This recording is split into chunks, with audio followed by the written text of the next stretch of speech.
Coming up, as more places around the country reopen, Dr. John will be here to answer some new questions you have. If you quarantine for 2 weeks, then you see a family, do you have to quarantine for another 2 weeks? Plus, the meaning behind Juneteenth and why it's an important date for us all to remember. And words of wisdom from our graduates.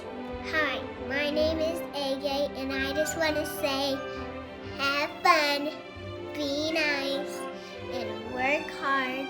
Kids will give advice to next year's class. This is NBC Nightly News, Kids Edition. Welcome back to Nightly News Kids Edition. I hope you guys are doing well. There's a lot to get to, but first we want to start with the coronavirus. More and more places are open, depending upon where you live. But it's not like the old days. The virus is still out there making people sick, so keep your guard up, all right? Let's start out with our fact of the day. Did you know the CDC says being in an indoor space with other people is more risky than an outdoor space? Why? Well, it's because there's less ventilation inside and it's harder to social distance. So please, everyone stay safe. Joining us now with more is Dr. John Torres. And Dr. John, our first question is from Jasmine. Hi, my name is Jasmine, and I'm from Chiba, Japan. And my question is, if someone has the coronavirus and sits in the chair, and I sit in the same place the person was sitting, will I get the coronavirus? What about that, Dr. John? And Jasmine, that's a fantastic question. There's two ways you can get coronavirus. One is because people are breathing, they're coughing, they're sneezing, and you get it in your mouth or your nose that way. The other way is through contact, meaning it's on surfaces. So if somebody's sick and they sit in a chair, they touch that chair, they get the virus on it, then you sit in a chair, you could get the virus on your hands, and then you touch your face, it could go in your nose, your mouth, or your eyes. So what you want to do is make sure that chair is clean. You can use disinfecting wipes to clean off the chair. Just make sure they're approved for coronavirus. And then you can also clean your hands. Alcohol-based hand sanitizers work really well, but so too does good old-fashioned soap. 20 seconds, cleans your hands, and then you can touch your face. All right, let's get to our next question. This is from Noah. My name is Noah, and I am 7 years old. I live right outside of Philadelphia. And my question today is, if you quarantine for 2 weeks, then you see a family, do you have to quarantine for another 2 weeks to see the exact same family? Dr. John?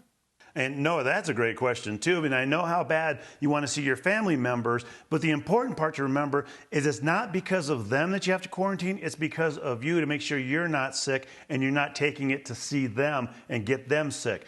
If you've been out and about, if you've been in places where there have been a lot of people, especially if there's a lot of coronavirus there, then you definitely want to quarantine yourself before you see these other family members. But if there are people that are inside your tight group that you know they've been safe and you've been safe, you might not have to.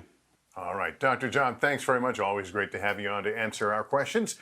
We want to turn now to the calendar and a date that is an important one for us all in this country to remember. It's called Juneteenth.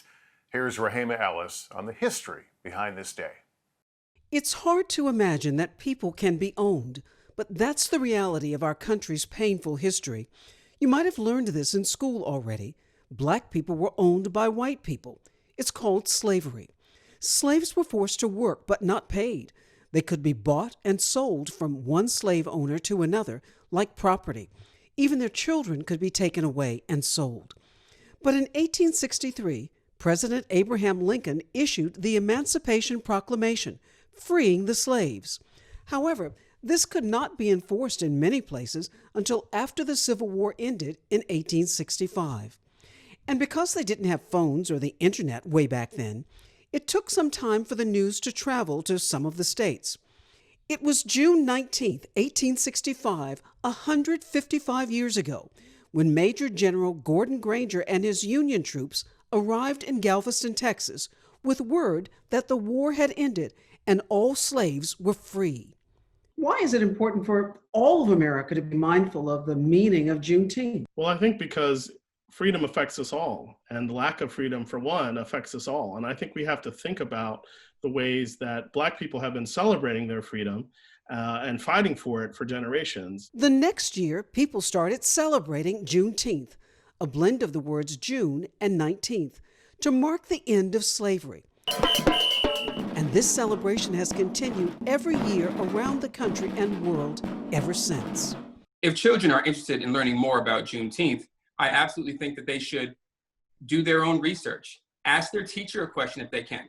Send an email to somebody that they know, because there's tons of information out there, and if you don't know something, find someone who does. It's an important date for all of us to remember. Rehema Ellis, thanks so much for enlightening us about some important history. We want to turn now to another day in June that is much different, but still a day many of us celebrate, and that is Father's Day. For all you kids looking to do something special for your dad at home, our friend Jackson Daly has cooked up an idea. Thank you, Mr. Holt. So the idea I cooked up is a fun s'mores dip that you can make with your dad at home. Take a look. I'm making like a s'mores dip. So for someone who doesn't know how to cook and loves s'mores, it's like s'mores nachos. You take Reese's peanut butter cups and put them down on a flat iron skillet. We do a lot of s'mores. This is like a deconstructed version, so. So you put them down in a flat iron skillet. Then you top them with marshmallows. So. Okay, I'm just gonna help out. This time we're gonna top. Just like a TV. And then what are you gonna do with this? You're gonna pop this in the oven? And then you throw it in the oven for about 450. 450 for about 4 minutes. All right, so we're gonna do that. We're gonna pop it in the oven, and then again, that's the TV. We've got the beauty product. Look at that. And then you break up some graham crackers as dip, like chips. Yes. And another whipped cream. So you're gonna just basically dip it. We want to say Happy Father's Day to all you fathers out there, all you father figures out there for that much. As you can see, my sisters approved of it. Super fun, super delicious, and easy to make. Happy Father's Day to everyone out there, and especially you, Mr. Holt. All right, Jackson, thanks very much. Those, by the way, look delicious. And happy Father's Day to your pop, Carson. I hope my kids and grandkids are watching. I'll send them a link. Finally, as the school year comes to an end, we thought we'd take a few moments to honor all the graduates and hear their advice for other kids moving on to the next grade. Hi, my name is AJ, and I just want to say, have fun, be nice, and work hard, and we got this. Hi, my name is Mackenzie. This year I graduated kindergarten. I want to tell my friends that are going to kindergarten that they're going to love their teacher, love school, love recess, and they're going to love reading like I do. Bye! I hope I see you in kindergarten. To all my kindergartners out there, I hope you're enjoying your summer and get ready to work hard in first grade.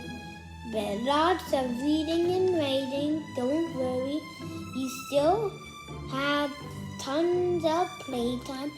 Just remember, always listen to your teacher, be respectful and show kindness. I learned a lot in second grade, like if you work hard, you will be proud of yourself. Be nice and you'll get more yeses than nos. Make friends with people who are different than you. Listen to the teachers and read all the books. But the most important thing that I learned about second grade is be yourself and have fun. Hi everybody, my name is Corey Fair and I'm in 3rd grade. Congratulations, we made it through another school year. I have a few tips for you guys on how to use your summer. Like for example, I started to learn the guitar. And I tried perfecting my favorite recipes to cook. But next year, let's try and start the year better than how we finished this one. Bye! Congratulations on another great year. Continue trying your best in all your classes next year and keep reading every day. Let me just say that 5th grade was one of the craziest years ever. But if you try hard, study, and stay focused in class, you should have nothing to worry about. Just make sure you don't get distracted from people trying to bring you down. You are strong, and I believe that you have the ability to do well in 5th grade.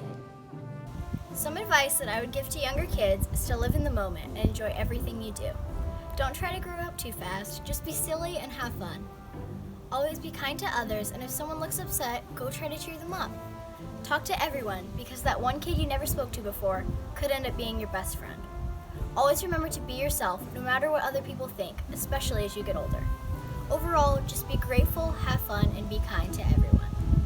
Some advice that I would give upcoming 7th graders is that you should always be organized and take thorough notes. Taking thorough notes prepares you for upcoming tests and quizzes, while being organized sets you up for success. Have a great night, and I hope you have an amazing 7th grade. Take as many videos as possible because it's really fun to look through them at the end of the year. Stay out of drama because it's really not worth your time. Stay on top of your work because it piles up really quickly. And overall, just live in the moment because the year goes by so fast and you really just need to enjoy it. Good luck.